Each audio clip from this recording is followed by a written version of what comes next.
자, 오늘은 에리키 프롬의 유명한 책이죠. 사람의 기술에 대해 한번 깊이 이야기 나눠보려고 합니다. 이 책에서 프롬이 던지는 핵심 질문은 바로 이거예요. 사람이 그저 운명처럼 우연히 찾아오는 신비로운 감정일까요? 아니면 우리가 지식과 노력을 통해 배우고 익혀야 하는 하나의 기술일까요? 프롬은 단호하게 사랑은 기술이라고 말합니다. 이 책은 처음부터 끝까지 사랑은 기술이다라는 이 하나의 대전제 위에서 모든 이야기를 풀어나갑니다. 사실 이건 우리가 보통 생각하는 것과는 정면으로 부딪히는 생각이죠. 대부분의 사람들은 사랑에 대해서는 배울 게 없다고 여기잖아요. 그런데 프롬은 바로 그 생각, 그 태도 때문에 우리가 사랑에서 그토록 헤매고 실패하는 거라고 아주 날카롭게 지적합니다. 생각해보면 좀 이상하지 않나요? 우리가 인생에서 중요하다고 생각하는 다른 모든 것들, 예를 들면 일이나 취미 같은 것들은 다 배우고 노력해야 한다고 생각하면서 왜 유독 가장 중요하다고 할 수 있는 사랑에 대해서만큼은 그저 운에 맡겨버리려고 하는 걸까요? 프롬에 따르면 사랑을 굳이 배울 필요가 없다고 생각하는 이 널리 뻗은 태도는 사실 세 가지 아주 크고 근본적인 오해에서 비롯된 거라고 합니다. 이 세 가지 오해는 현대 사회가 사랑을 어떻게 바라보고 있는지 그 민낯을 보여주는 거울과도 같죠. 지금부터 그 오해들이 대체 무엇인지 하나씩 차근차근 짚어보겠습니다. 자, 첫 번째 오해, 바로 이거예요. 우리는 사랑의 문제를 어떻게 사랑할 것인가가 아니라 어떻게 사랑받을 것인가에 초점을 맞춘다는 겁니다. 그러니까 내 에너지를 사랑하는 능력을 키우는 데 쓰는 게 아니라 어떻게 하면 남들 눈에 더 매력적으로 보일까? 어떻게 하면 사랑받을 만한 사람이 될까? 여기에 거의 모든 걸 쏟아붓는다는 거죠. 내가 사랑을 못하는 게 내 능력 부족 때문이라고 생각하는 게 아니라 그냥 내가 아직 충분히 사랑스럽지 못해서라고 여기는 거예요. 그래서 우리의 모든 관심사는 자연스럽게 어떻게 하면 인기를 얻을까? 저 사람의 마음을 어떻게 사로잡을까? 하는 쪽으로 쏠리게 되는 거고요. 이렇게 사랑스러워지는 목표를 이루기 위해서 사람들은 보통 각자 다른 전략을 씁니다. 남성들의 경우에는 주로 사회적으로 성공하고 힘과 돈을 가지려고 애쓰죠. 반면에 여성들은 보통 외적인 매력, 그러니까 몸매를 가꾼다거나 옷차림에 신경을 쓰는데 더 집중하는 경향이 있습니다. 물론 유머 감각을 키운다거나 대화를 잘 이끌고 다른 사람한테 친절하게 대하는 것처럼 남녀 공통으로 쓰는 방법들도 있어요. 근데 여기서 정말 중요한 포인트는 뭐냐면요. 이렇게 사랑스러워지기 위해 쓰는 방법들이 사실은 사회에서 성공하고 좋은 인간관계를 맺으려고 쓰는 방법이랑 똑같다는 겁니다. 결국 오늘날 우리 문화에서 사랑스럽다는 건 인기와 성적인 매력이 적당히 섞여 있는 상태, 그 이상도 이하도 아니게 되어버렸다는 거죠. 두 번째 오해는 이거예요. 사랑하는 것 자체는 너무 쉬운데 사랑할 만한 대상을 찾는 게 어렵다고 믿는 거죠. 이건 첫 번째 오해랑 아주 밀접하게 연결되어 있습니다. 비유를 들자면 이런 거예요. 그림은 정말 그리고 싶은데 정작 붓질하는 법이나 물감 쓰는 법 같은 기술을 배울 생각은 안 하고 그저 완벽한 모델이나 완벽한 풍경만 찾아다니는 화가 같은 거죠. 내게는 사랑할 능력이 차고 넘치니까 이제 이 엄청난 사랑을 쏟아부을 완벽한 상대만 찾으면 돼. 이런 착각에 빠져 있다는 겁니다. 프롬은 이런 현상을 아주 날카롭게 꼬집습니다. 두 사람은 각자의 교환 가치의 한계를 고려할 때 시장에서 구할 수 있는 최상의 대상을 찾았다고 느낄 때 사랑에 빠진다. 좀 차갑게 들리죠? 무슨 말이냐면 우리도 모르는 사이에 사람을 마치 시장에 나온 상품처럼 보고 있다는 거예요. 모든 사람은 각자 다른 가치를 가진 하나의 상품 꾸러미 같은 거죠. 그리고 매력이라는 건 그 시대에 잘 팔리는 특성들의 조합이고요. 예를 들어 옛날에는 좀 거칠고 강한 스타일이 인기였다면 지금은 부드럽고 다정한 스타일이 더 인기 있는 것처럼요. 시대에 따라 유행하는 상품이 바뀌듯이 매력의 기준도 계속 변하는 겁니다. 결국 우리는 내 교환 가치, 그러니까 내 사회적 지위나 외모, 재산 같은 걸 저울질해서 나랑 비슷한 수준의 상대를 찾아서 사랑에 빠진다는 거죠. 마치 우리가 집을 살 때 그 집의 현재 가치뿐만 아니라 미래 가치까지 따져보는 것처럼요. 모든 게 상품처럼 거래되는 이런 문화 속에서 어쩌면 가장 사적이고 깊은 관계인 사랑마저 이런 시장 논리를 따라가는 건 당연한 결과일지도 모르겠습니다. 자, 그리고 세 번째 오류. 이건 사랑에 빠지는 그 순간의 경험이랑 사랑 안에 계속 머무르는 상태를 혼동하는 거예요. 전혀 다른 건데 말이죠. 우리가 흔히 사랑에 빠졌다고 말하는 그 순간은 뭐죠? 낯선 두 사람 사이에 있던 벽이 확 허물어지면서 느끼는 아주 강렬하고 짜릿한 경험이잖아요. 근데 사랑 안에 머무르는 것은 그런 순간적인 감정이 아니라 꾸준한 노력과 의지가 필요한 상태거든요. 빠지는 것은 그야말로 한순간에 일어나는 사건에 가깝다면 머무는 것은 계속해서 이어가야 하는 능동적인 활동이라는 거죠. 프룸은 이런 말도 해요. 그들은 서로에게 미쳐있는 그 심취의 강도를 사랑의 강도에 대한 증거로 받아들이지만 그것은 단지 그 이전의 외로움의 정도를 증명할 뿐일지도 모른다. 와, 정말 뼈아픈 지적이죠. 오랫동안 혼자 외롭게 지내던 사람일수록 누군가와 갑자기 가까워지는 경험이 더 짜릿하고 강렬하게 느껴질 수밖에 없잖아요. 근데 이 불꽃 같은 감정은 그 본질상 영원할 수가 없어요. 시간이 지나고 서로에게 익숙해지면 처음에 그 신비감이나 설렘은 단연히 옅어지죠. 그러면 사람들은 아, 사랑이 식었구나, 끝났구나 하고 착각해요. 하지만 프롬은 바로 그 지점에서, 그 설렘이 끝난 바로 그 자리에서 진짜 사랑이 시작될 수 있다고 말합니다. 어쩌면 우리가 느꼈던 그 폭발적인 감정은 사랑의 깊이가 아니라 그 사람을 만나기 전까지 우리가 얼마나 깊은 외로움 속에 있었는지를 보여주는 증거일 뿐일지도 모른다는 거죠. 자, 그럼 이 모든 오해들을 다 걷어내고 사랑을 제대로 배우려면 대체 어디서부터 시작해야 할까요? 첫 걸음은 아주 간단합니다. 먼저 사랑도 기술이다라는 걸 인정하는 거예요. 그리고 다른 모든 기술, 예를 들어 악기를 배우거나 운동을 배우는 것과 똑같은 과정을 거쳐야 한다고 생각하는 거죠. 첫째, 이론을 제대로 알아야 하고요. 둘째, 그 이론을 바탕으로 꾸준히 실천해야 합니다. 그리고 마지막으로 이걸 내 인생에서 가장 중요한 일, 궁극적인 관심사로 삼아야 해요. 이 세 가지가 없다면 어떤 분야에서도 전문가가 될 수 없듯이 사랑도 마찬가지라는 겁니다. 사랑의 이론을 제대로 이해하려면 우리는 조금 더 근본적인 질문으로 거슬러 올라가야 합니다. 바로 인간이란 어떤 존재인가 하는 질문이죠. 왜냐하면 사랑에 대한 이론은 결국 인간의 존재 조건에 대한 이론에서 출발할 수밖에 없기 때문이에요. 사랑이라는 건 인간이 처한 어떤 근본적인 문제를 해결하려는 시도라고 볼 수 있거든요. 인간은 자기 자신을 의식하는 생명이다. 이게 무슨 뜻일까요? 동물들은 그냥 자연의 일부로서 본능에 따라 살아가잖아요. 하지만 인간은 좀 달라요. 우리도 자연의 일부이긴 하지만 동시에 이성과 자의식이라는 걸 가지고 있어서 자연을 넘어설 수 있는 존재죠. 우리는 내가 지금 여기에 존재한다는 사실, 그리고 언젠가는 죽는다는 사실을 알고 있어요. 이 안다는 것, 이 자각이 바로 인간에게 주어진 특별한 선물이자 동시에 아주 무거운 짐이 되는 겁니다. 마치 우리가 한때 평화롭게 살던 자연이라는 낙원에서 쫓겨난 존재 같다고 할까요? 내가 다른 사람들, 그리고 이 세상과 분리된 별개의 존재라는 걸 깨닫는 순간 우리는 여러 가지를 동시에 깨닫게 돼요. 내 삶이 유한하다는 것, 내가 원해서 태어난 것도 아니고 죽음도 피할 수 없다는 것, 그리고 이 거대한 세상 앞에서 나는 너무나 작고 무력한 존재라는 것을요. 이 모든 자각이 결국 우리를 견딜 수 없는 고독감이라는 감옥에 가두게 됩니다. 그리고 우리는 본능적으로 이 감옥에서 벗어나고 싶다는 아주 강한 충동을 느끼게 되는 거죠. 프롬은 바로 이 분리의 경험이 모든 불안의 근원이라고 말합니다. 분리되어 있다는 건 세상으로부터 완전히 차단되어 있다는 뜻이잖아요. 내 힘만으로는 아무것도 할 수 없는 무력한 상태에 있다는 뜻이고요. 이 분리감이라는 경험이 바로 인간이 느끼는 모든 불안의 가장 깊은 뿌리라는 겁니다. 심지어 우리가 느끼는 죄책감이나 수치심도 여기서 비롯된다고 봐요. 프롬은 성경에 나오는 아담과 이브의 이야기를 예로 듭니다. 그들이 선악과를 먹고 자신들이 벌거벗었다는 걸, 즉 서로가 다른 분리된 존재라는 걸 자각했을 때 뭘 느꼈죠? 바로 수치심과 불안이었잖아요. 이게 바로 분리감에 대한 아주 상징적인 이야기라는 거죠. 그렇기 때문에 인간의 가장 깊고 근본적인 욕구는 바로 이 분리된 상태를 극복하고 고독이라는 감옥에서 벗어나서 다른 누군가와 그리고 세상과 다시 하나가 되려는 것입니다. 이 합일에 대한 욕망은 너무나 강력해서 만약 이게 조금도 충족되지 않으면 사람은 결국 미쳐버릴 수도 있다고 해요. 왜냐하면 완전한 고립이 주는 공포를 이겨낼 유일한 방법은 아예 바깥 세상으로부터 나를 완벽하게 차단해서 분리되었다는 느낌 자체를 없애버리는 것뿐이거든요. 말하자면 세상이 사라져버림으로써 내 고독도 함께 사라지게 만드는 거죠. 결국 인류의 역사를 쭉 돌아보면 이 분리라는 근본적인 문제를 해결하고 어떻게든 다시 하나가 되려고 했던 수많은 시도들의 기록이라고도 볼 수 있어요.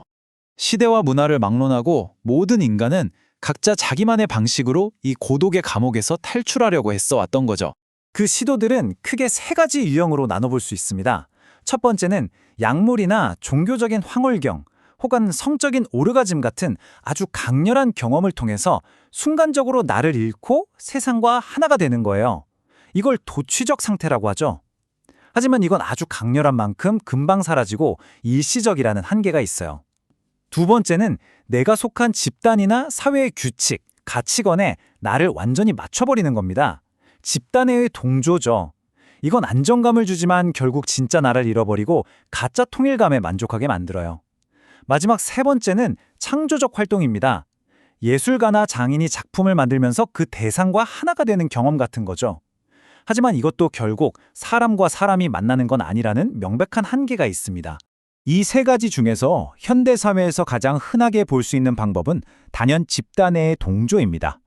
나만의 생각이나 감정은 위험하니까 그냥 지워버리고 다른 사람들처럼 생각하고 행동하면서 무리에 속하는 거죠. 그럼으로써 혼자라는 무서운 느낌에서 도망치는 겁니다.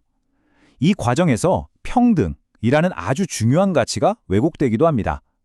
원래 평등은 각자의 다름을 존중하면서 하나가 되는 하나됨을 의미해야 하는데 이게 어느새 모두가 똑같아져야 한다는 동일함으로 변질되어 버린 거죠.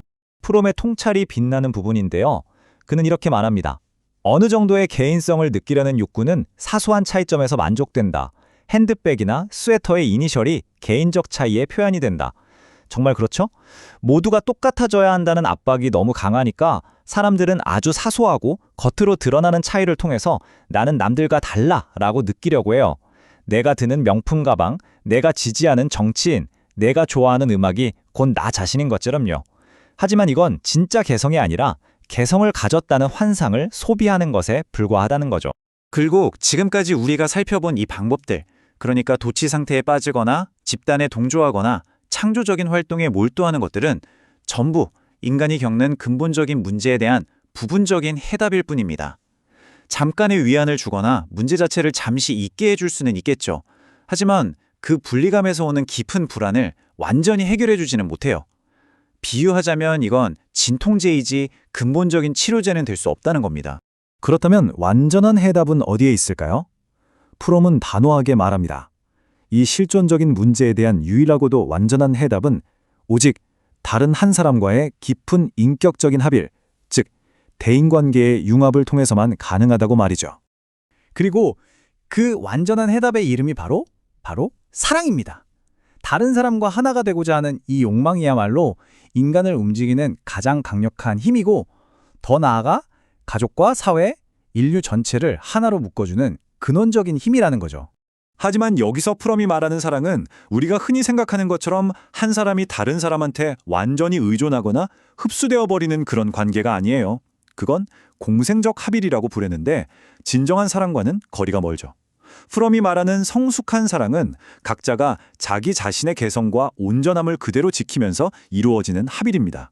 사랑은 나를 다른 사람과 갈라놓는 벽을 허물어주지만 나 자신을 무너뜨리지는 않는다는 거예요. 오히려 진짜 사랑을 통해 우리는 더 온전한 나 자신이 될 수 있다는 거죠. 바로 이 역설, 사랑 안에서는 두 존재가 하나가 되면서도 여전히 둘로 남아있다는 이 역설야말로 성숙한 사랑의 가장 중요한 본질입니다. 이것이 바로 분리라는 인간의 근본적인 문제에 대한 궁극적인 해답이고 우리가 배우고자 하는 사랑의 기술이 최종적으로 도달해야 할 목표 지점인 셈이죠. 자, 사랑이 우리 실존의 해답이다라는 것을 이해하는 것, 이게 바로 사랑의 기술을 배우기 위한 첫 번째 단계, 즉 이론의 출발점입니다. 아직 시작에 불과하죠? 그렇다면 이 기술을 구성하는 구체적인 요소들은 과연 무엇일까요? 진정으로 사랑하기 위해서 우리는 무엇을 알아야 하고 또 무엇을 실천해야 할까요? 이 질문에 대한 답을 찾아가는 것이 바로 우리의 다음 여정이 될 겁니다. 에리히 프롬의 사랑의 기술. 이 책은 사랑이 그저 우리가 우연히 겪는 감정이 아니라 마치 악기를 다루거나 그림을 그리는 것처럼 배우고 익혀야 할 하나의 기술이라고 말합니다. 앞으로 우리는 이 책이 안내하는 길을 따라 그 기술의 본질이 과연 무엇인지 함께 탐색해보고자 합니다. 그런데 참 흥미로운 점은요, 프롬이 사랑에 대한 이야기를 사랑 그 자체가 아니라 그 정반대 지점에서 시작한다는 거예요. 바로 분리라는 경험. 이건 우리 모두가 느끼는 아주 깊고 보편적인 감각이죠. 프롬은 이 분리되어 있다는 느낌이야말로 인간이 겪는 모든 불안의 진짜 근원이라고 단언합니다. 그러니까 이 분리감을 제대로 이해하는 게 우리가 왜 그토록 사랑을 갈망하는지에 대한 해답을 푸는 첫 번째 열쇠가 되는 셈이죠.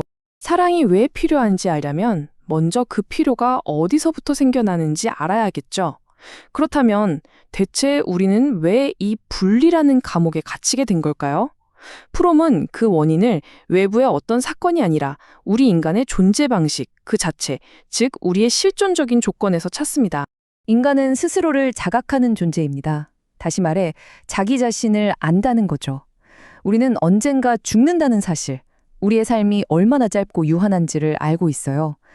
또 거대한 자연의 힘 앞에서 우리가 얼마나 무력한 존재인지도 깨닫고 있죠. 바로 이 자기인식이 우리를 분리라는 견딜 수 없는 감옥에 가두는 겁니다. 우리는 더 이상 동물처럼 자연과 하나 되어 본능에 따라 살지만 그렇다고 자연을 완전히 떠나 신처럼 독립적인 존재가 되지도 못했어요. 자연과 완전히 하나 되지도 그렇다고 완전히 독립하지도 못한 이 어중간한 경계선 위에서 우리는 필연적으로 고독과 불안을 느끼게 되는 겁니다. 프롬은 이 실존적 상황을 설명하기 위해 아담과 이브 이야기를 아주 탁월한 비유로 사용합니다. 이건 어떤 도덕적인 가르침을 주려는 게 아니에요. 인간의 조건에 대한 깊은 통찰을 담고 있는 거죠. 선악과를 먹는 행위는 인간이 자연과의 원초적인 조화에서 벗어나 스스로를 자각하는 존재, 즉 인간이 되는 순간을 상징합니다. 그들이 벌거벗었음을 보고 느낀 수치심. 이건 단순히 몸을 가리고 싶다는 차원이 아니에요. 사랑을 통해 다시 하나가 되는 법을 알지 못한 채 너와 내가 다른 존재라는 사실, 즉 근원적인 분리를 깨달았을 때 느끼는 깊은 불안과 죄책감을 상징하는 겁니다. 그렇기 때문에 우리 인간의 가장 깊고 근본적인 욕구는 이 참을 수 없는 분리감을 극복하고 고독이라는 감옥에서 벗어나려는 것입니다. 만약에 이 하나가 되고자 하는 욕구가 완전히 좌절되면 어떻게 될까요? 우리는 정신착란이라는 극단적인 상태에 이를 수도 있습니다. 이 고통스러운 분리감을 느끼지 않기 위해서 아예 관계의 가능성 자체를 차단하고 외부 세계로부터 완전히 물러나 버리는 거죠. 참 슬픈 자기방어 기제라고 할 수 있습니다. 인류는 이 고독이라는 감옥에서 벗어나기 위해 역사적으로 정말 수많은 방법을 시도해왔습니다. 어쩌면 지금 우리도 무의식적으로 그 방법들을 사용하고 있을지도 몰라요. 하지만 프롬은 그것들이 왜 근본적인 해결책이 될 수 없는지 아주 날카롭게 지적합니다. 프롬은 합의를 이루려는 인류의 시도를 크게 세 가지로 요약하는데요. 첫째는 도치적 상태에 빠지는 겁니다. 약물이나 술, 혹은 아주 격렬한 춤이나 성적인 오르가즘을 통해서 나라는 자각을 순간적으로 잊고 세상과 하나 되는 듯한 강렬한 경험을 하는 거죠. 하지만 이건 일시적일 뿐이에요. 도취가 끝나면 분리의 불안은 더 큰 공허함과 함께 다시 찾아옵니다. 둘째는 집단과의 동조입니다. 특정 패션을 맹목적으로 따르거나 어떤 집단의 의견에 자신을 맞추는 것처럼 무리에 속함으로써 나 혼자라는 불안감을 잠시 잊으려는 시도죠. 하지만 이건 나의 개성을 지우고 얻는 거짓된 합일이라서 마음 깊은 곳의 불안을 잠재우지는 못합니다. 셋째는 창조적 활동입니다. 작가가 글쓰기에 몰두하거나 목수가 나무를 깎는 것처럼 창작의 과정에서 자신의 작업과 온전히 하나 되는 경험이죠. 이건 아주 생산적이고 만족스러운 합일이지만 안타깝게도 다른 사람과의 분리 문제를 해결해 주지는 못합니다. 특히 집단과의 동조는 현대사회에서 가장 흔하게 볼 수 있는 도피 방식입니다. 이 과정에서 평등이라는 아주 고귀한 이상이 변질되는 현상이 나타나는데요. 원래 평등이라는 건 우리 모두가 각자 고유하지만 존엄한 인간으로서 하나라는 하나됨, 원네스를 의미했어요. 각자의 개성이 존중받는 상태였죠. 하지만 현대사회에서 평등은 개성을 잃어버린 똑같음, 세임네스로 변질되었습니다. 마치 컨베이어 벨트 위의 부품처럼 각자의 독특한 색깔을 지우고 규격화될 때 우리는 안정감을 느끼는 동시에 진짜 나 자신과는 점점 멀어지는 역설에 빠지게 됩니다. 한번 생각해 보세요. 정해진 시간에 출퇴근하고 유행하는 취미를 즐기고 남들이 추천하는 맛집을 찾아다니고 이렇게 미리 포장되고 정형화된 일상. 물론 우리에게 안정감을 주죠. 하지만 동시에 내가 진짜로 뭘 원하고 느끼는지, 내가 얼마나 고유한 존재인지를 잊게 만듭니다. 이건 진정한 합의를 찾는 걸 더 어렵게 만드는 아주 깊은 문제예요. 자, 지금까지 살펴본 모든 불완전한 시도들을 넘어서 프롬은 마침내 인간 실존의 문제에 대한 유일하고도 완전한 해답을 제시합니다. 그게 뭘까요? 네, 바로 성숙한 사랑입니다. 성숙한 사랑을 제대로 이해하려면 먼저 그것과 반대되는 미성숙한 사랑, 즉 공서적 합일이 뭔지 알아야 합니다. 좀 어려운 말인데 쉽게 말하면 자신의 개성을 포기하고 상대방과 완전히 융합하려는 시도예요. 수동적인 형태는 상대방에게 복종하고 그 사람의 일부가 됨으로써 고독을 피하려는 피약성으로 나타나고요. 반대로 능동적인 형태는 상대방을 지배하고 흡수해서 내 일부로 만듦으로써 고독에서 벗어나려는 가학성으로 나타납니다. 두 경우 모두 결국 나 자신을 잃어버리게 되는 불완전한 합일인 셈이죠. 이것이 바로 성숙한 사랑의 핵심을 담고 있는 정말 아름다운 역설입니다. 상대방에게 흡수돼서 나를 잃어버리는 것도 아니고 상대를 지배해서 그 사람의 개성을 파괴하는 것도 아니에요. 온전한 두 사람이 만나서 더 큰 하나를 이루면서도 각자의 고유함은 오히려 더욱 빛나게 하는 것. 이것이 프롬이 말하는 진정한 사랑의 기적입니다. 우리는 흔히 사랑에 빠진다고 표현하죠. 뭔가 내 의지와는 상관없이 푹 빠져버리는 느낌이잖아요. 그런데 프롬은 그게 아니라고 말합니다. 사랑은 운명처럼 수동적으로 빠지는 것, falling for가 아니라 그 안에 우리의 의지로 굳건히 서는 것, standing in이라고요. 이건 사랑을 바라보는 관점의 엄청난 전환입니다. 여기서 능동성의 의미를 명확히 짚고 넘어갈 필요가 있어요. 현대사회에서는 그냥 바쁘게 무언가를 하는 걸 능동적이라고 생각하지만 프롬의 관점은 좀 다릅니다. 예를 들어서 사회적 압박감 때문에 억지로 무언가를 하는 건 겉보기엔 바쁘게 움직이는 것 같아도 사실은 외부의 힘에 의해 움직여지는 수동적인 상태일 뿐이에요. 진정한 능동성은 사랑처럼 누가 시키지 않아도 내 안에서부터 자유롭게 우러나오는 힘의 표현입니다. 이 사랑의 능동적인 성격은 주는 행위라는 개념으로 가장 잘 드러납니다. 프롬에게 사랑은 무엇보다도 주는 것이에요. 받는 것이 아니라요. 그런데 여기서 준다는 건 우리가 흔히 생각하는 희생이나 상실과는 전혀 다른 의미를 갖습니다. 우리는 보통 준다고 하면 내 것을 포기하는 희생이나 손해라고 생각하기 쉽죠. 하지만 프롬은 그건 오해라고 말합니다. 생산적인 사람에게 주는 행위는 상실이 아니라 오히려 내 안에 생명력이 넘쳐 흐른다는 가장 강력한 증거예요. 단순히 물질을 주는 걸 넘어서 나의 기쁨, 나의 관심, 나의 이해, 나의 지식, 심지어 나의 슬픔까지 내 안에 살아있는 모든 것을 나누는 행위입니다. 그 과정에서 우리는 자신이 얼마나 풍요로운 존재인지를 느끼면서 최고의 기쁨을 경험하게 되죠. 그리고 진정한 나눔은 상대방 또한 베푸는 사람으로 만들어서 결국 사랑이 사랑을 낳는 풍요로운 순환을 만들어냅니다. 칼 마르크스 역시 비슷한 말을 했습니다. 사랑이 사랑을 생산하는 힘이며 창조적인 행위라고요. 즉 사랑은 받는 능력 이전에 사랑을 줄 수 있는 능력이며 이 능력을 잃어버리는 것이야말로 가장 큰 불행이라는 프롬의 생각과 정확히 일치하는 말입니다. 자, 그렇다면 이 주는 행위로서의 사랑은 구체적으로 어떤 요소들로 이루어져 있을까요? 프롬은 4가지 기본 요소가 있다고 말합니다. 그리고 이 4가지는 마치 하나의 증후군처럼 서로 긴밀하게 연결되어 있어서 어느 하나라도 빠지면 온전한 사랑이라고 할 수 없다고 해요. 하나씩 살펴보겠습니다.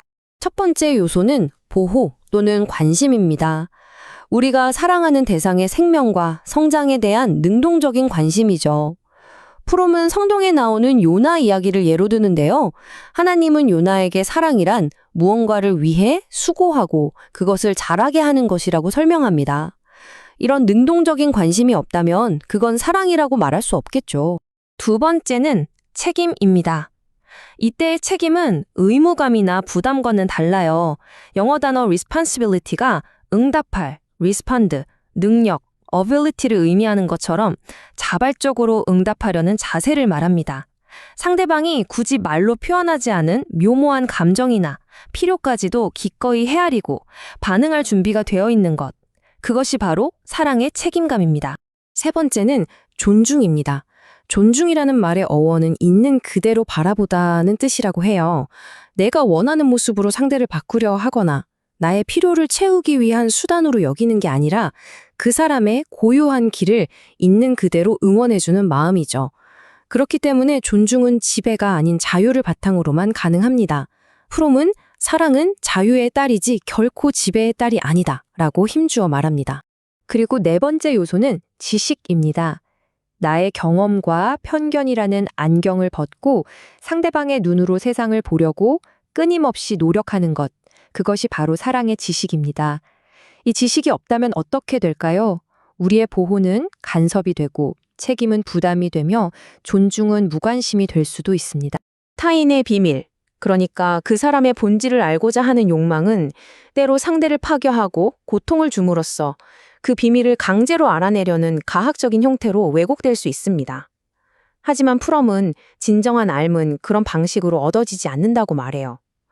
상대방을 분석하고 해부해서 아는 것이 아니라 사랑을 통해 그 사람의 세계 안으로 들어가 하나가 될 때 비로소 우리는 그 사람의 본질을 진정으로 이해할 수 있다는 겁니다. 지금까지 사랑의 심리적이고 철학적인 측면을 살펴보았다면 마지막으로 프롬은 사랑을 추동하는 또 다른 근원적인 힘, 바로 남성성과 여성성이라는 생물학적 극성에 대해 이야기합니다. 여기서 프롬이 말하는 남성성과 여성성은 생물학적 성별에 국한되지 않아요. 모든 존재 안에 깃든 보편적인 원리로 설명하죠. 능동성이나 모험심 같은 남성적 원리와 수용성이나 인내 같은 여성적 원리가 우리 모두의 안에 혼합되어 있다는 겁니다. 단지 성별에 따라 어느 한쪽이 더 우세하게 나타날 뿐이죠. 따라서 성숙한 인간이란 자기 안에 이 남성적 원리와 여성적 원리를 모두 이해하고 조화롭게 통합한 사람이라고 할 수 있습니다. 이 두 극성의 합일이야말로 모든 창조의 근원이 됩니다. 정자와 난자의 물리적 결합이 새로운 생명을 탄생시키듯이 한 개인의 내면에서 그리고 두 사람의 관계 속에서 이 두 원리가 정신적으로 결합할 때 새로운 창조가 일어나는 거죠. 이건 단순히 아이를 낳는 것뿐만 아니라 새로운 아이디어가 떠오르거나 예술 작품이 탄생하거나 두 사람의 관계가 더 깊은 차원으로 성장하는 모든 창조적인 순간을 포함합니다. 신비주의 시인 루미는 이 우주적인 춤을 정말 아름답게 노래했습니다. 세상의 모든 것은 자신의 짝을 찾아 합의를 추구하며 이 신성한 지혜가 우리를 서로 사랑하게 만든다는 것이죠. 결국 사랑의 기술이란 분리라는 인간의 숙명을 극복하고 우리 안에 잠재된 창조성을 발현하여 온전한 두 사람이 만나 더 큰 하나를 이루어가는 위대한 여정이라고 할 수 있겠습니다. 에디디 프롬의 책 사랑의 기술을 통해 우리는 사랑이라는 감정을 계속해서 깊이 들여다보고 있습니다. 이번에는 그 여정을 사랑의 가장 근원적인 모습에서부터 시작해 보려고 해요. 바로 우리가 태어나서 처음 겪는 관계, 부모와 자식 사이의 유대감에서 말이죠.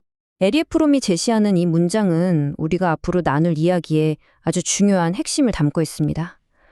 미성숙한 사랑은 필요에 기반하지만 성숙한 사랑은 사랑 그 자체가 동력이 된다는 거죠. 이 말은 결국 사랑이 어느 날 갑자기 찾아오는 감정이 아니라 우리가 적극적으로 배우고 익혀야 하는 하나의 능력, 즉 기술이라는 점을 아주 명확하게 보여줍니다. 그렇다면 성숙한 사랑은 어떻게 만들어지는 걸까요? 그걸 제대로 이해하려면 우리는 사랑의 맨 처음, 그 기원으로 거슬러 올라가 봐야 합니다. 그저 사랑을 받기만 하던 수동적인 존재에서 어떻게 사랑을 스스로 만들어내는 능동적인 존재로 성장해 나가는지 그 여정을 한번 따라가 보겠습니다. 갓 태어난 아기는요, 자기 자신과 바깥 세상을 전혀 구분하지 못합니다. 프로임은 이 상태를 자기애적 상태라고 불러요. 아기에게 세상은 오로지 자신의 배고픔, 불편함 같은 내적인 욕구를 채워주느냐 마느냐로만 의미가 있습니다. 그래서 어머니는 그냥 어머니라는 한 사람이 아니에요. 어머니는 곧 따뜻함이고 배부름이고 모든 것이 충족된 황홀한 상태 그 자체인 거죠. 아이가 자라면서 이런 경험들은 아주 중요한 감정 하나로 자리 잡게 됩니다. 바로 나는 그냥 나라는 존재 자체로 사랑받는구나 하는 느낌이죠. 내가 엄마의 아이라서, 내가 아무것도 못하고 약해서, 내가 예뻐서 사랑받는다는 어떤 조건을 충족해서가 아니라 그냥 존재하기 때문에 받는 그런 수동적인 사랑의 경험이에요. 사랑받기 위해서 아무것도 할 필요가 없는 상태인 겁니다. 성숙한 사랑으로 가는 길은 이렇게 단계를 밟아갑니다. 처음 유아기에는 그저 수동적으로 사랑을 받기만 하죠. 그러다 8살에서 10살쯤 되면 아주 새로운 감정이 싹트기 시작해요. 바로 자기 스스로 무언가를 해서 사랑을 만들어내고 싶다는 욕구입니다. 시를 쓰거나 그림을 그려서 엄마한테 선물하는 것처럼요.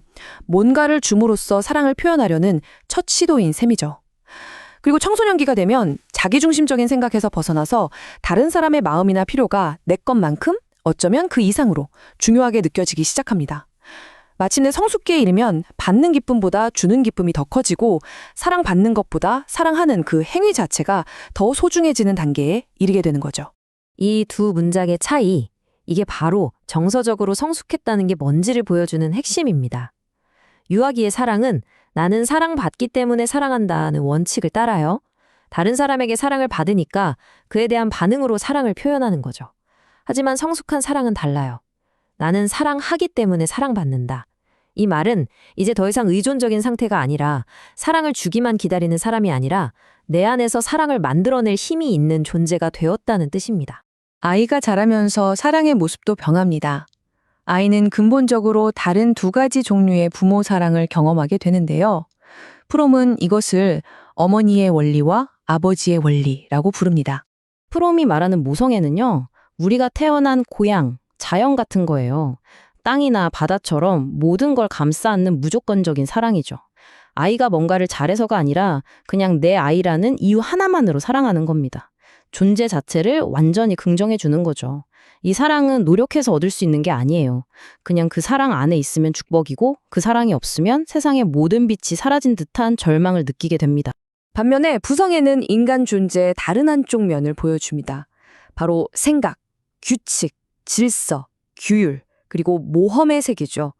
아버지는 아이에게 이 세상을 어떻게 살아가야 하는지 그 길을 알려주는 존재입니다. 그래서 아버지의 사랑은 본질적으로 조건적일 수밖에 없어요.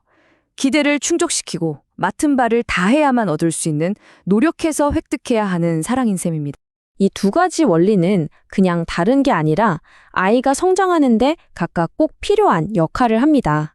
어머니의 원리가 아이에게 너는 존재만으로도 소중하다는 근본적인 안정감을 준다면 아버지의 원리는 네가 노력하면 사랑을 얻을 수 있다. 즉, 자신의 행동으로 상황을 바꿀 수 있다는 유능감을 심어주고 사회에 적응하는 법을 가르쳐주죠. 하나는 뿌리가 되어주고 다른 하나는 날개가 되어주는 셈입니다.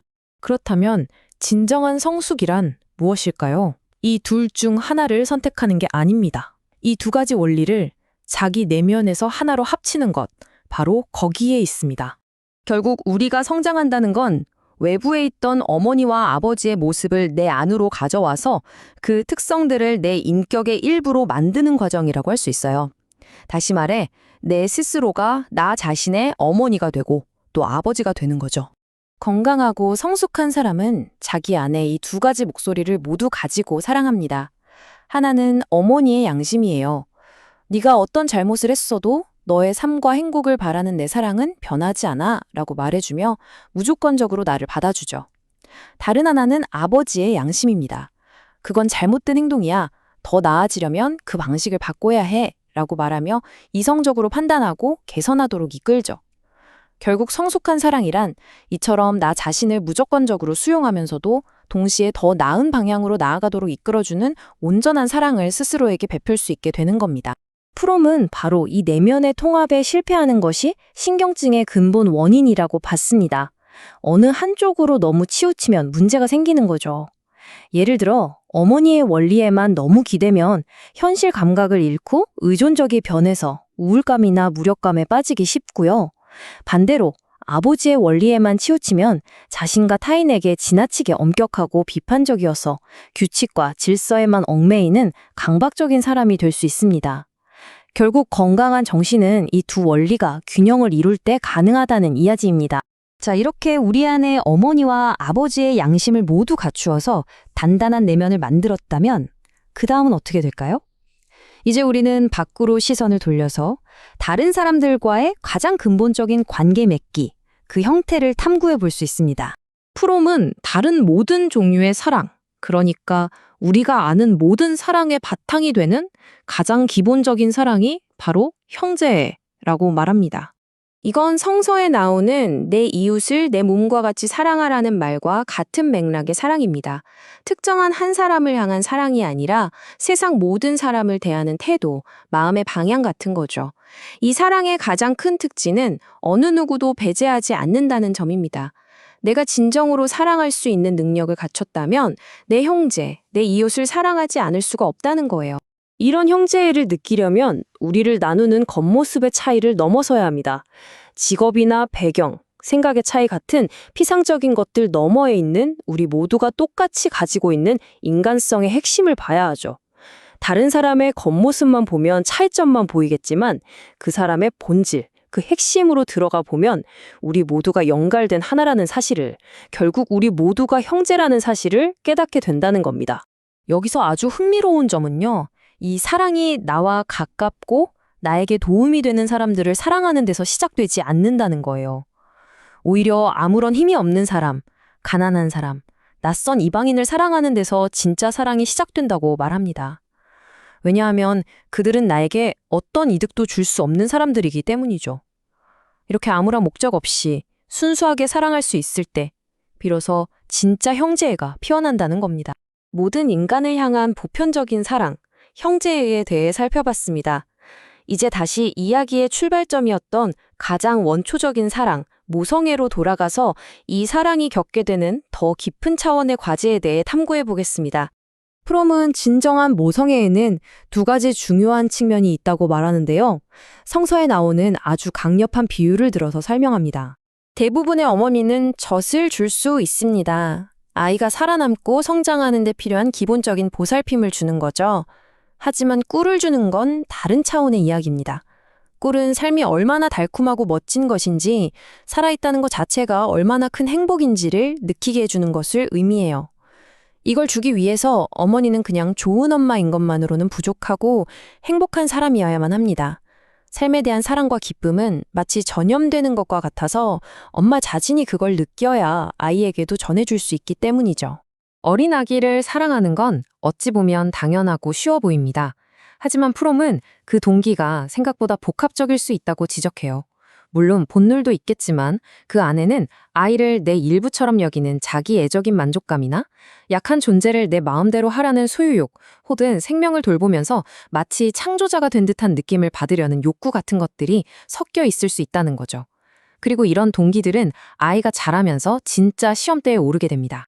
바로 이 지점이 모성애가 마주하는 가장 궁극적인 시험이자 가장 어려운 부분입니다.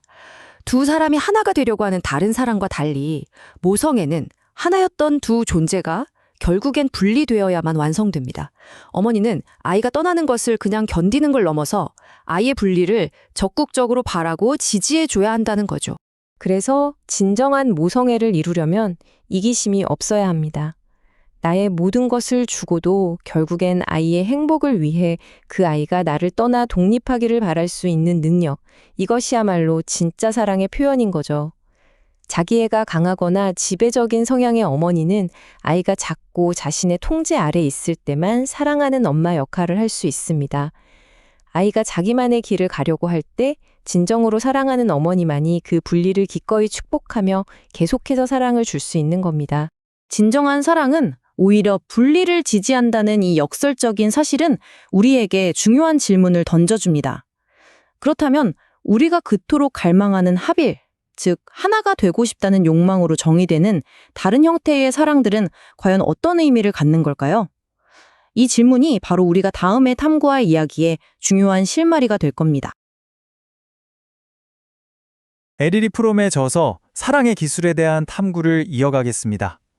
프롬은 이 책에서 사랑을 그저 우리에게 우연히 찾아오는 감정이 아니라 지식과 노력을 통해서 계속 갈고 닦아야 하는 하나의 기술이라고 말하는데요.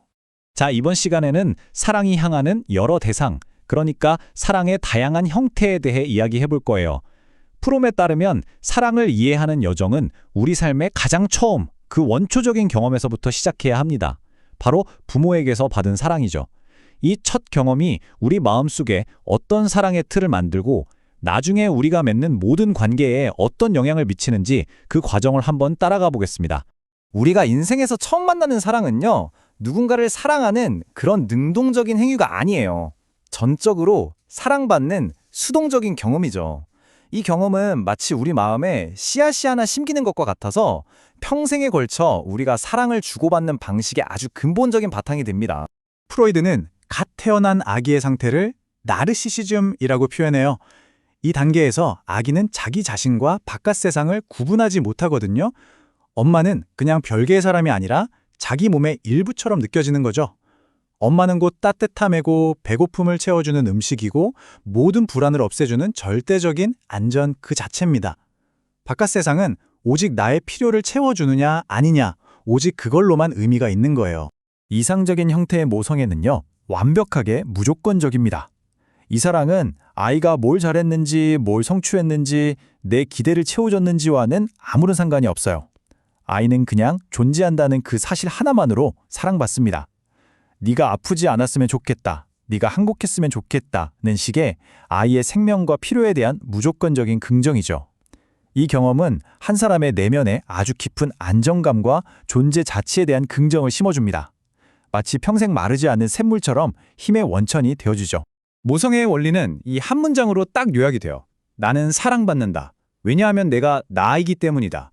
이 경험은 삶의 뿌리가 되어서요, 나중에 세상 모든 것에게 버림받았다고 느끼는 그런 절망의 순간에도 우리를 지탱해주는 마지막 보루가 됩니다. 어머니의 사랑은 우리가 만들어내거나 통제할 수 있는 게 아니잖아요. 그래서 이 사랑을 충분히 경험하지 못했다면 그 결핍감은 어떤 노력으로도 완전히 채우기 힘든 깊은 상실감으로 남게 될 수 있습니다.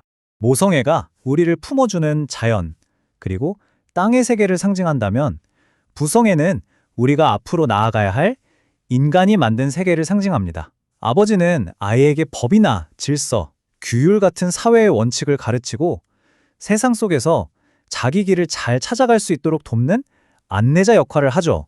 모성애가 안전한 항구라면 부성애는 거친 바다를 항해하는 법을 가르쳐주는 나침반이라고 할 수 있겠네요. 부성애의 원리는 이처럼 조건에 기반을 둡니다. 아버지의 사랑은 순종하고 의무를 다하고 기대를 채웠을 때 주어지는 일종의 보상과 같아요. 이 조건부적인 사랑은 긍정적인 면과 부정적인 면을 둘 다 가지고 있어요. 긍정적으로는 우리가 노력하면 사랑을 얻을 수 있다는 믿음을 주죠. 내 행동으로 사랑을 쟁취할 수 있으니 통제 가능하다는 희망을 주기도 하고요. 하지만 부정적으로는 기대를 채우지 못하면 사랑을 잃을 수도 있다는 깊은 불안감을 심어주기도 합니다. 이처럼 모성애와 부성애는 우리 정서적 욕구의 양쪽 끝을 대표하면서 서로 다른 기능을 해요. 표에서 보시는 것처럼 아이는 생애 초기에 어머니의 무조건적인 사랑을 통해서 존재의 안정감을 얻고요. 자라면서 아버지의 조건적인 사랑과 인도를 통해서 세상에 대처하는 법을 배우게 됩니다. 정신적으로 건강하게 성숙한다는 건 바로 이 두 가지 원리를 내면에서 조화롭게 하나로 만드는 과정이라고 할 수 있습니다. 건강한 발달 과정은 이 세 단계를 차례대로 거칩니다. 처음에는 어머니의 품에서 절대적인 보호를 받다가 점차 아버지의 원칙을 배우고 마침내 이 두 가지를 자기 내면에 온전히 받아들여서 스스로의 부모가 되는 거죠. 만약 이 과정이 제대로 이루어지지 않으면 프롬은 이게 신경증의 근본 원인이 될 수도 있다고 말합니다. 예를 들어 어머니에게 지나치게 의존하고 아버지의 인도를 받지 못했다면 평생 다른 사람의 인정과 보살핌에 매달리는 사람이 될 수도 있는 거죠. 진정한 성숙이란 건 더 이상 바깥에 있는 부모에게 의존하지 않고 내면의 목소리에 귀를 기울이는 상태를 의미해요. 성숙한 사람은 스스로에게 너는 있는 그대로 소중해 라고 말해주는 따뜻한 모성적 양심과 이건 옳고 저건 틀렸어 라고 판단해주는 냉철한 부성적 양심을 모두 갖추게 됩니다. 이 둘 중에 하나만 있다면 우리는 판단력을 잃고 방종에 빠지거나 반대로 자기 자신과 남들에게 지나치게 가혹하고 비인간적인 잣대를 들이대게 될 거예요. 자, 이제 부모의 사랑이라는 원형을 넘어서 다른 형태의 사랑을 살펴보기 전에요. 프롬이 제시하는 아주 중요한 전제를 하나 짚고 넘어가야 합니다. 그건 바로 사랑이 특정 대상을 찾아 헤매는 활동이 아니라 세상을 향해서 우리가 갖추어야 할 하나의 태도이자 능력이라는 점이에요. 프롬은 진정한 사랑은 한 사람에게만 머물 수 없다고 단언합니다. 그건 세상 전체와 관계를 맺는 방식, 즉 성격의 방향성이기 때문이죠. 만약 내가 진정으로 한 사람을 사랑한다면 나는 그 사람 안에서 모든 인류를 사랑하게 되고 더 나아가 세상을 사랑하고 삶 그 자체를 사랑하게 된다는 거예요. 많은 사람들이 사랑은 대상의 문제라고 착각해요. 하지만 이건 마치 그림 그리는 법은 안 배우고 완벽한 모델만 나타나면 저절로 멋진 그림이 그려질 거라고 믿는 화가랑 똑같은 겁니다. 사랑이 세상 전체를 향한 태도라면 그 가장 기본이 되는 형태는 뭘까요? 프롬에 따르면 다른 모든 사랑의 기초가 되는 가장 보편적이고 기본적인 사랑은 바로 형제애입니다. 형제애는 성서에 나오는 네 이웃을 내 몸과 같이 사랑하라는 말과 가장 가깝습니다. 이건 특정 개인에게만 향하는 배타적인 사랑이 아니라 모든 인간을 향한 사랑이죠.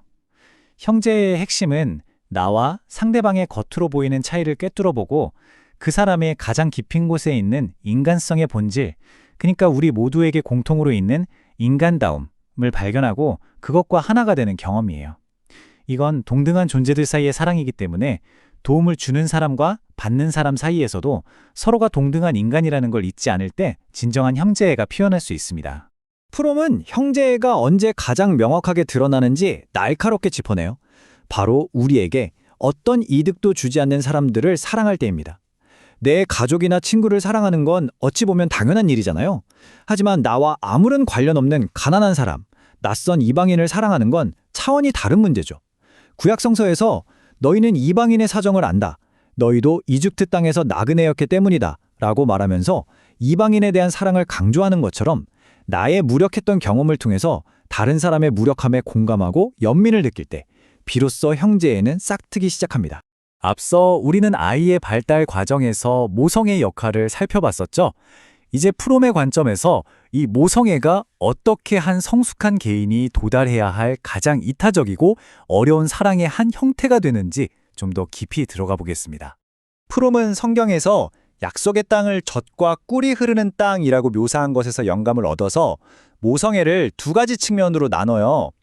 젖은 아이의 생명을 유지하고 성장시키는 데 필요한 기본적인 보살핌과 안전을 상징합니다. 대부분의 어머니들은 이 젖을 줄 수 있죠. 하지만 꿀은 다릅니다. 꿀은 삶 자체가 얼마나 달콤하고 멋진 것인지를 느끼게 해주는 삶에 대한 사랑 그 자체를 의미하거든요. 이건 가르칠 수 있는 게 아니라 어머니 자신이 진정으로 행복하고 삶을 사랑하는 사람일 때에만 아이에게 전해질 수 있는 거예요. 그렇다면 모성애의 가장 위대한 성취는 어디에 있을까요? 프롬에 따르면 모성애의 진정한 시험대는 힘없는 갓난아기를 돌보는 모습이 아니라 점차 독립된 개체로 성장해 나가는 아이를 사랑하는 모습에서 드러납니다. 바로 여기에 모성애의 위대한 역설이 있어요. 진정으로 아이를 사랑하는 어머니는 아이가 자신을 떠나서 완전히 독립된 한 사람으로 서기를 바라야만 한다는 거죠. 이건 단순히 분리를 참아내는 수준을 넘어서 그걸 적극적으로 바라고 지지하는 것을 의미합니다. 이게 바로 모성애가 지극히 이타적인 사랑인 이유예요. 아이를 자기 만족의 대상으로 여기거나 소유하고 지배하려는 욕구가 강한 어머니는 이 단계에서 실패하고 말죠. 오직 받는 것보다 주는 것에서 더 큰 행복을 느끼는 진정으로 사랑할 줄 아는 사람만이 이 위대한 과업을 완수할 수 있습니다. 이 슬라이드의 비교가 모성애의 본질을 아주 명확하게 보여주네요. 앞으로 살펴볼 에로틱한 사랑이 분리된 둘이 하나가 되려는 갈망이라면 모성애는 역설적이게도 나와 하나였던 존재가 온전히 분리돼서 떠나가는 걸 돕는 사랑입니다. 이 사랑은 자신을 위한 어떤 보상도 바라지 않기 때문에 가장 순수하고 어려운 사랑의 형태라고 할 수 있겠습니다. 자, 마지막으로요. 아마 가장 많은 오해와 환상에 둘러싸인 사랑, 인류가 가장 뜨겁게 노래해온 사랑의 형태를 살펴보겠습니다. 프롬이 가장 칭송받지만 동시에 가장 기만적인 형태라고 불렀던 에로틱한 사랑입니다. 에로틱한 사랑은 다른 모든 사람을 배제하고 오직 한 사람과 완전하게 하나가 되고 싶다는 아주 강렬한 갈망이죠. 이 사랑은 종종 우리가 사랑에 빠진다고 부르는 그 폭발적인 경험과 혼동되곤 합니다. 서로에게 낯선 타인이었던 두 사람 사이에 놓여있던 벽이 갑자기 확 허물어지면서 느끼는 황홀한 일체감 말이에요.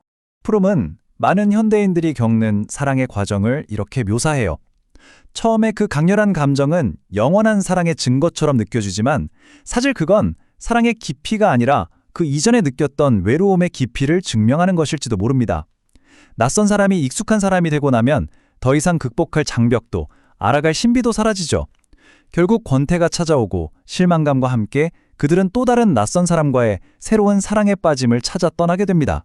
에로틱한 사랑에서 진정한 합일은 단순히 육체적인 결합만으로는 이루어질 수 없어요. 프롬은 에로틱한 사랑에 형제애가 포함되지 않는다면 그 관계는 일시적인 쾌락에 그칠 뿐이라고 경고합니다. 육체적 결합에 부드러움, 즉 다정함이 함께할 때 비로소 진정한 사랑이 된다는 거죠. 이 다정함은 바로 상대방을 한 인간으로서 존중하고 아끼는 형제애에서 비롯되는 겁니다. 형제애가 없는 성적 결합은 환상이 사라진 후에 두 사람을 이전보다 더 멀고 낯선 사이로, 심지어는 서로를 부끄러워하고 미워하게 만들 수도 있습니다. 프롬은 에로틱한 사랑을 둘러싼 아주 오래된 논쟁을 제시합니다. 사랑은 이성적인 결단과 약속일까요? 아니면 통제할 수 없는 감정일까요? 만약 사랑이 단지 감정이라면 영원히 사랑하겠다는 약속은 의미가 없겠죠. 감정은 언제든 변할 수 있으니까요. 반대로 사랑이 순전히 의지의 문제라면 그 대상이 누구인지는 중요하지 않아야 해요. 모든 인간은 본질적으로 같으니까요. 이 두 가지 관점은 서로 모순되는 것처럼 보입니다. 프롬이 제시하는 진실은 사랑이 둘 중 어느 하나가 아니라 이 둘의 역설적인 균형 위에 서 있다는 겁니다. 우리는 인류라는 점에서 모두 하나이지만 동시에 각자는 다시 없을 유일무이한 개체입니다. 에로틱한 사랑은 이 두 가지 진실을 모두 끌어안아야 해요. 즉, 특정 개인의 독특함에 강하게 이끌리는 감정에서 시작되지만 그것이 지속되기 위해서는 의지적인 결단과 약속이 반드시 필요하다는 거죠. 그리고 이 복잡하고 역설적인 두 요소를 조화시키는 것, 바로 이것이 사랑이 하나의 기술이 되는 이유입니다. 자, 에리히 프롬이 말하는 사랑의 기술, 드디어 그 마지막 장에 도달했습니다. 이 책에서 프롬은 우리를 사랑의 가장 근원적이면서도 어쩌면 가장 오해받기 쉬운 영역으로 이끌고 있죠. 여기서는 가장 어렵고도 심오한 두 가지 사랑, 바로 자기 자신에 대한 사랑과 신에 대한 사랑을 깊이 들여다보겠습니다. 네, 사랑의 마지막 대상들, 이 두 가지 복잡한 개념을 살펴보면서 사랑에 대한 우리의 여정을 한번 마무리해볼까 합니다. 자기애는 이기심이라는 흔한 오해를 넘어서고 또 신에 대한 사랑이 어떻게 한 개인과 인류의 의식 속에서 발전해 왔는지 그 깊고 성숙한 의미를 찾아보겠습니다. 프롬은 이렇게 말합니다. 자기 자신과 신을 사랑할 수 있느냐? 바로 이게 한 인간의 성숙도, 그리고 사랑할 수 있는 능력 전체를 가늠하는 궁극적인 시험대라고 말이죠. 왜냐하면 이 두 가지는 우리가 분리감을 극복하고 세계와 하나가 되려는 가장 근본적인 시도이기 때문입니다. 자, 그럼 먼저 자기애부터 시작해볼까요? 타인을 사랑하는 것에 기초가 된다는 바로 그 자기애 말입니다. 여기서 우리는 서구 사상에 아주 깊이 뿌리내린 정말 끈질기고 해로운 오해 하나를 먼저 짚고 넘어가야 해요. 그게 뭐냐면 바로 자신을 사랑하는 건 죄악이고 이기적인 거야 라는 생각입니다. 이 생각은 수세기 동안 우리의 발목을 잡아왔죠. 자신을 사랑하는 것, 이게 정말 이기적인 것과 같을까요? 프롬은요, 칼뱅이나 프로이트 같은 사상가들이 오랫동안 주장해왔던 그 통념에 정면으로 맞섭니다. 그 통념이란 건 자기애와 타인에 대한 사랑은 서로 양립할 수 없다는 거. 마치 하나가 커지면 다른 하나는 줄어드는 제로섬 게임 같다는 생각이었죠. 과연 그럴까요? 프롬의 핵심 주장은 바로 이겁니다. 자기애와 이기심은 그냥 다른 게 아니라 아예 정반대의 개념이라는 거죠. 이기심인 사람은 자기를 너무 많이 사랑해서 그런 게 아니에요. 오히려 그 반대죠. 자기를 너무 적게 사랑하고 사실은 자기 자신을 증오하는 사람에 가깝습니다. 그는 내면이 텅 비어있기 때문에 외부의 것들로 끊임없이 자신을 채우려고만 해요. 주는 것에서는 기쁨을 전혀 느끼지 못하고 오직 받는 것에만 집착하죠. 이런 자기 혐오는 결국 삶의 공허함과 좌절감으로 이어질 수밖에 없고요. 반면에 진정한 자기애는 완전히 다릅니다. 이건 자신의 삶과 행복, 성장을 긍정하는 태도고요. 바로 여기서부터 타인을 사랑할 힘이 나오는 겁니다. 성서에 아주 유명한 계명 있죠. 내 이웃을 내 몸과 같이 사랑하라. 이 말을 한번 떠올려 보세요. 이 말은 자기 자신을 사랑하는 게 타인에 대한 사랑과 절대 분리될 수 없다는 걸 아주 분명하게 보여주는 겁니다. 오히려 자기 자신을 사랑하는 것이 일종의 전제 조건이 되는 셈이죠. 나 자신을 온전히 존중하고 이해할 때 비로소 다른 사람도 그렇게 사랑할 수 있다는 뜻이니까요. 자, 여기서 핵심은 이거예요. 사랑은 말이죠. 우리가 나눠 쓰면 쓸수록 줄어드는 어떤 자원이 아니라는 겁니다. 그보다는 하나의 능력, 그러니까 성격의 방향성 같은 거죠. 마치 그림을 그리는 능력이나 악기를 연주하는 능력이 특정 대상에만 국한되지 않는 것처럼요.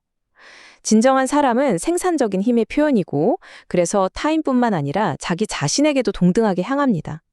나 자신의 삶과 성장을 긍정할 수 있을 때 바로 그 힘으로 타인을 보살피고 존경하며 책임질 수 있는 거거든요. 그러니까 만약 나는 다른 사람은 사랑할 수 있는데 나 자신은 사랑 못해라고 한다면 프롬에 따르면 그건 사실 전혀 사랑할 수 없는 상태라는 뜻이 되는 거죠. 신비주의 사상가였던 마이스터 에크하르트의 이 말은 프롬의 생각을 정말 완벽하게 요약해 주는 것 같아요. 만일 당신이 자신을 사랑한다면 당신은 다른 모든 사람을 당신 자신처럼 사랑한다. 진정한 자기애가 곧 보편적인 사랑으로 가는 길이라는 뜻이죠. 생각해보면 당연해요. 내 자신이라는 가장 가깝고도 가장 잘 알아야 할 인간조차 사랑하지 못하면서 어떻게 다른 인간을 진정으로 사랑할 수 있겠어요? 프롬은 자기 주장을 뒷받침하기 위해서 아주 흥미로운 사례를 하나 분석하는데요. 바로 신경적인 비이기성입니다. 특히 자녀에게 지나치게 헌신하는 어머니의 모습에서 그 특징을 찾아내죠. 겉으로 보기엔 세상에서 가장 이타적인 사람처럼 보이지만 그 이면에는 사실 다른 진실이 숨어 있다는 겁니다.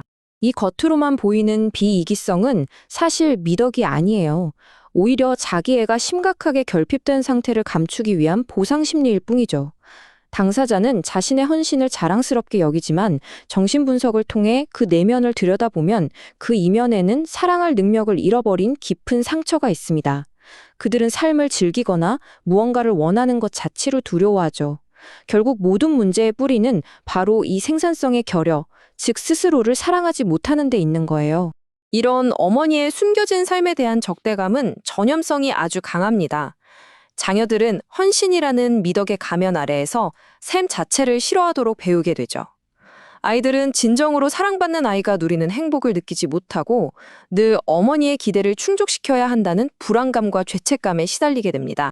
결론적으로 타인을 사랑하는 능력은 자기애 때문에 방해받는 게 아닙니다. 오히려 진정한 자기애를 통해서만 비로소 가능해지는 거예요. 자신을 사랑하는 어머니는 자녀에게 사랑이 무엇인지, 기쁨이 무엇인지, 행복이 무엇인지를 온몸으로 보여주니까요. 자, 이제 두 번째 주제로 넘어가 보겠습니다. 바로 신에 대한 사랑인데요. 이건 의식의 진화와도 관련이 깊습니다. 프롬은 여기서 신에 대한 사랑을 어떤 종교나 신학의 문제로 접근하지 않아요. 그보다는 인간의 근원적인 외로움, 그 분리감을 극복하고 삶의 의미를 찾으려는 아주 깊은 심리학적 문제로 바라봅니다. 프롬은 신이라는 개념이 인류의 역사와 심리 발달 과정에서 뚜렷한 단계를 거쳐 진화해왔다고 설명합니다. 우리가 무엇을 신이라고 부르는지는 결국 우리가 무엇을 최고의 가치로 여기는지를 보여주는 거울과 같다는 것이죠. 가장 초기 단계는 바로 모계사회 단계입니다. 이때 최고의 존재, 즉 신은 어머니 여신이었어요. 어머니의 사랑을 생각해 보시면 쉽습니다. 신의 사랑은 무조건적이고 모든 걸 보호하고 감싸주죠. 내가 잘하든 못하든 착하든 나쁘든 상관없이 그냥 주어지는 사랑입니다. 이 사랑은 노력으로 얻거나 통제할 수 있는 게 아니고 그저 주어지는 축복 같은 거였죠. 그 사랑이 있으면 행복하지만 없으면 깊은 절망에 빠지게 되는 겁니다. 그리고 다음 단계로 넘어가면서 가부장제 사회가 등장합니다. 이제 아버지가 최고의 존재가 되면서 사랑의 성격이 완전히 바뀌어요. 이제 사랑은 조건적이 됩니다. 아버지의 법과 원칙에 복종해야만 얻을 수 있는 것이 되죠. 아버지는 자신을 가장 닮은 아들, 다시 말해 자기 명령에 가장 잘 복종하는 아들을 편애하게 됩니다. 이로 인해서 형제 간의 평등은 사라지고 아버지의 사랑을 얻기 위한 경쟁이 시작되는 거죠. 이렇게 모계사회의 무조건적인 사랑에서 가부장제 사회의 조건적인 사랑으로의 변화는 인류가 신이라는 존재와 관계를 맺는 방식, 그리고 사랑의 본질을 이해하는 방식에 아주 근본적인 전환이 일어났다는 걸 의미합니다. 한쪽은 자연과 평등, 용서를 중시하고 다른 한쪽은 이성과 법, 정의를 중시하죠. 하지만 푸름은 여기서 멈추지 않습니다. 신에 대한 사랑을 결정하는 두 번째 요인으로 개인의 성숙도를 꼽는데요. 이 가부장적인 틀 안에서도 다시 한번 아주 중요한 진화가 일어난다고 봅니다. 바로 미성숙한 신의 개념이 성숙한 개념으로 발전하는 과정이죠. 이건 인류 전체의 역사일 수도 있고 한 개인이 평생에 걸쳐 겪는 내면의 여정일 수도 있습니다. 이 과정을 보면 신의 모습이 점차 변해가는 것을 알 수 있습니다. 처음에는 인간을 소유물처럼 다루는 변덕스럽고 폭군적인 족장의 모습에서 점차 스스로 세운 정의와 같은 원칙을 따르는 사랑 많은 아버지로, 그리고 마침내는 인격체의 모습을 완전히 벗고 진리나 사랑과 같은 원칙 그 자체의 상징으로 변모합니다. 그리고 그 궁극적인 결론에 이르면 신은 이름 없는 자, 모든 존재의 근원, 말을 넘어선 합일의 경험 그 자체가 되는 거죠. 결국 신은 하늘 어딘가에 앉아서 우리에게 말을 거는 그런 존재가 아니고요. 세상 모든 것 뒤에 숨겨진 통일성의 상징이자 우리 인간 안에 이미 내재된 영적인 잠재력 그 자체가 되는 것이죠. 신을 믿는다는 건 어떤 존재를 믿는다는 게 아니라 신이 상징하는 그 원칙, 즉 사랑과 정의, 진리를 내 삶으로 살아내겠다는 다짐이 되는 겁니다. 이 성숙한 생각의 끝에 다다르면 더 이상 신에 대해 말하는 것은 의미가 없어집니다. 중요한 건 우리 존재의 근원이 되는 진리와 사랑의 원칙과 하나가 되는 경험 그 자체예요. 신은 더 이상 저 바깥에 있는 대상이 아니라 바로 내 안에서 실현되어야 할 가능성이 되는 겁니다. 이것은 머리로 생각하고 입으로 말하는 것을 넘어서는 사랑입니다. 기도하고 복종하는 대상으로서의 신이 아니라 내 삶 전체를 통해 그 원칙을 살아내려는 능동적인 노력인 거죠. 분리된 나를 넘어서서 모든 것과 하나가 되는 경험 속으로 과감히 뛰어드는 겁니다. 결국 L.A. 프롬의 이 책이 말하고자 하는 건 이 한 문장으로 요약될 수 있을 것 같아요. 사랑은 그저 스쳐 지나가는 감정이 아니라 갈고 닦아야 할 기술이라는 것. 이론을 이해하는 것만으로는 충분하지 않고요. 우리 삶의 모든 순간에 훈련과 집중, 인내, 그리고 궁극적인 관심을 가지고 끊임없이 실천해야 하는 예술이라는 점입니다.